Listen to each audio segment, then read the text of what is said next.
For the longest time, I've believed that the hosts at the Fox propaganda outlet have just a little bit of a humiliation kink because they always love bringing on Democrats to shut them up and shut them down, but they also kind of have a humiliation kink for humiliating Donald Trump. They are always playing videos in which he looks ridiculous, terrible, or is criticized, of course, because they want to tell lies about those videos. But the one that they shared last night might have been the worst yet, and we are going to get into it and how it wasn't actually the only example of a TV clip last night that made Donald Trump freak out, because we also saw one on CNN. But before we can get into what Fox played, first we have to start for the reason why they played it, and it was Trump talking about the European Union right here. Very tough. The European Union was formed in order to take advantage of the United States on trade. That was why they were formed, and they're nasty. They're very nasty.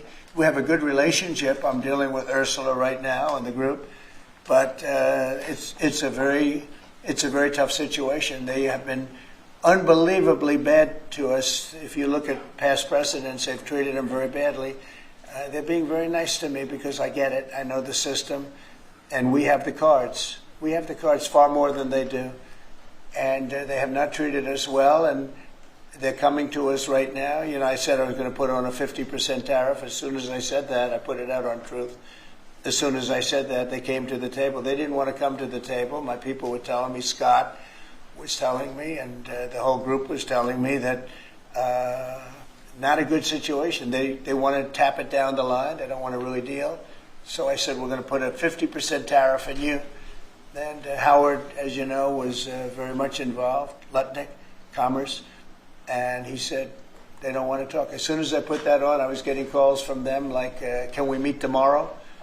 And the problem is they have a lot of very unfair taxes. We already know Donald Trump's foreign policy doctrine. It's attack our allies and embrace dictators. And on top of that, start stupid trade wars that hurt everyone in America who's not a billionaire CEO who can negotiate a little side deal with you to make sure they get their carve out on tariffs. And by the way, those side deals, they're usually negotiated over a $5 million candlelit dinner at Mar-a-Lago, so the corruption really never stops. But Donald Trump, of course, very public and attacking our allies in Europe, and it's what led Fox to play the clip that they did last night, but it's also what led CNN to play this clip, which I think we got to check out first because it led to a Trump Truth Social meltdown. Scott offered one explanation for the highs in the stock market. There are other explanations. Here's one from Jason Furman, an economist.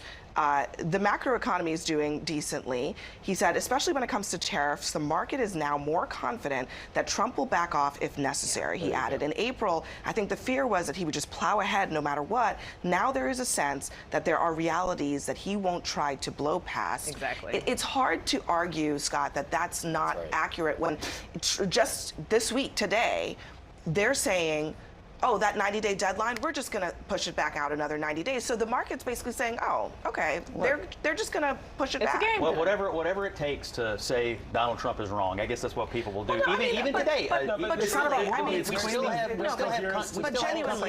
genuinely, maybe you could argue that this is a negotiating tactic that is working fine. But the truth is, Trump is in fact backing down, and the markets have calmed because of that. Yeah, After seeing that clip of Abby Phillip, Trump wrote on Truth Social, where does CNN get its talent? Just watch someone named Abby Phillip lecture her audience on tariffs and the economy, which is doing record business. She has absolutely no idea what she is talking about, strictly third rate. Fortunately, the audience has long ago left CNN and will only get worse. Losers all. So it's funny that Abby Phillip breaking down Donald Trump's failed tariff agenda wasn't the most humiliating thing to come out of the discussion of Donald Trump and our allies abroad, because Fox, again, for a reason I can't explain, decided to play a video to do their own breakdown of it, of Donald Trump clearly being mocked to his face. Now, this video went mega viral, so you may have seen it, but just watch what they say because it is so incredibly funny.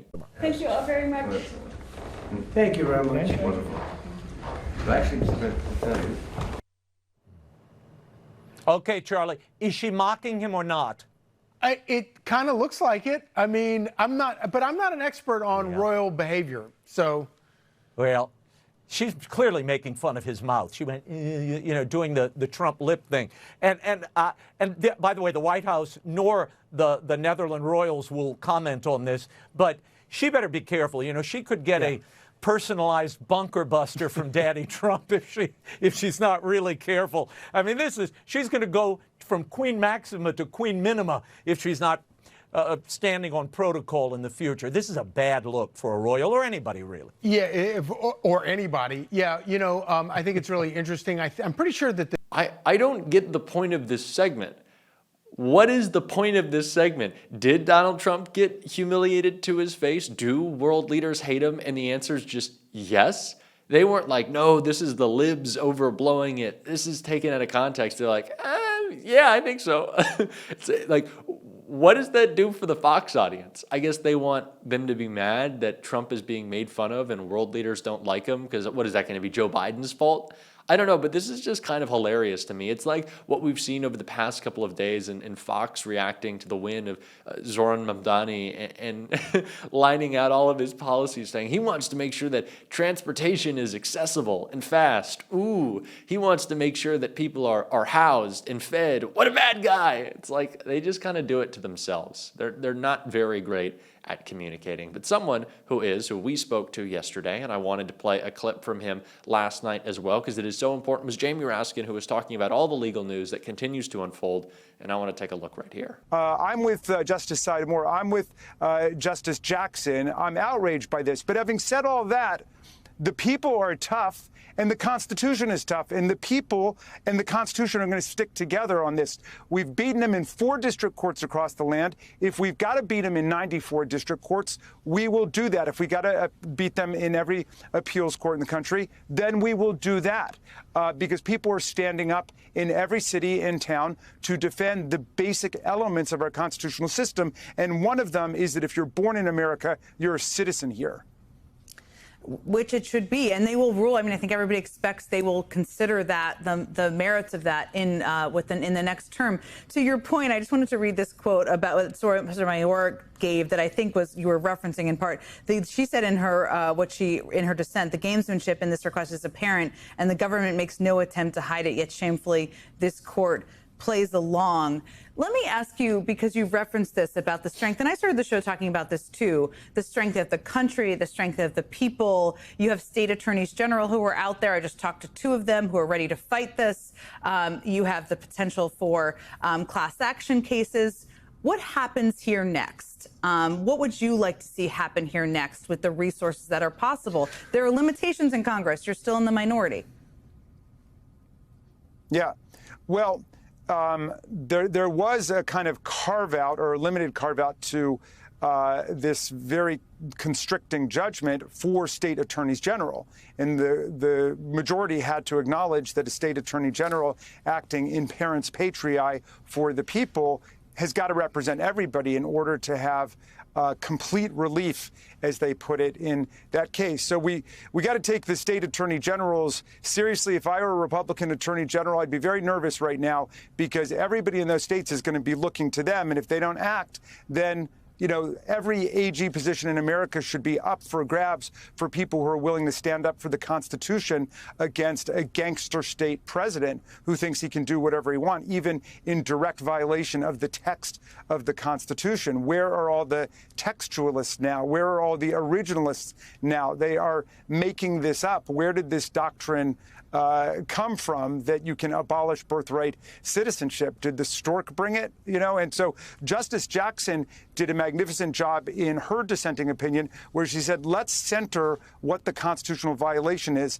This is not even a close case. So why would we get into all of the procedural games that the majority wants to plunge us into? Why don't we just decide that birthright citizenship is protected, as it has been since the Constitution was amended in 1868, when the radical Republicans had Congress overturn the Dred Scott decision? Why don't we just stand by that, and then we don't even need to get into this other question at this point of nationwide injunctions? But they're constantly appeasing Donald Trump and soothing his very easily wounded ego. No question about that. Let me ask you, in the minute or so we have left here, I mean, you're a close watcher of the court. We all are. There were other rulings today. There have been other rulings. This is the last day. What do you make of the Supreme Court's rulings this term? How do you see it? There were some surprises, but not many. Well, I mean, a good example is the one that actually took place in my home county, which I represent in Congress, the Montgomery County school case.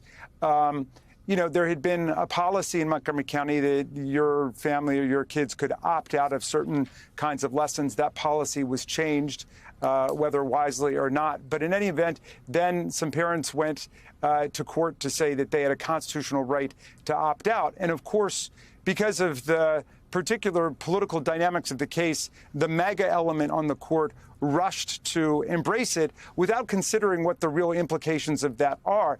If you can opt out of teachings that mention gay people, for example, because it offends your sincere religious beliefs, well, then why can't you opt out of a science class that mentions evolution if that conflicts with your religious beliefs? Why can't you opt out of a class that talks about war if your family embraces pacifism? And so once you go down that road, it unravels the whole idea of having a public school education. Now, nobody should be conscripted to repeat something or participate in a ritual where they have to subscribe to an ideological precept they disagree with. The Supreme Court said that in West Virginia versus Barnett, saying you don't have to participate in the flag salute. That was with Jehovah's Witnesses, because that's making you confess a faith or an ideological belief you might not share. But being exposed to books or ideas that might be in conflict with other things you believe is the essence of education. And so you can't base an educational system on the idea that I'm going to pull my kids out of class whenever they're teaching about something I don't want them to learn about. Or in any event, it's going to make schools much more difficult to run. And really, that's the bottom line idea here. It's part of the right-wing attack on public school teachers, public school curriculum, and the institutions. They want to try to wreck our public schools. So again, we need people across the country to stand up for public education, to get involved in the public schools and make sure that the right wing is not wrecking our ability to actually teach our kids. What a good note to end on. I always love talking to you. Thank you so much for helping provide some clarity this tough day. As Congressman Raskin said in our interview yesterday, we can fight back against this administration. Lawsuits are already being filed. We can continue to bring the fight.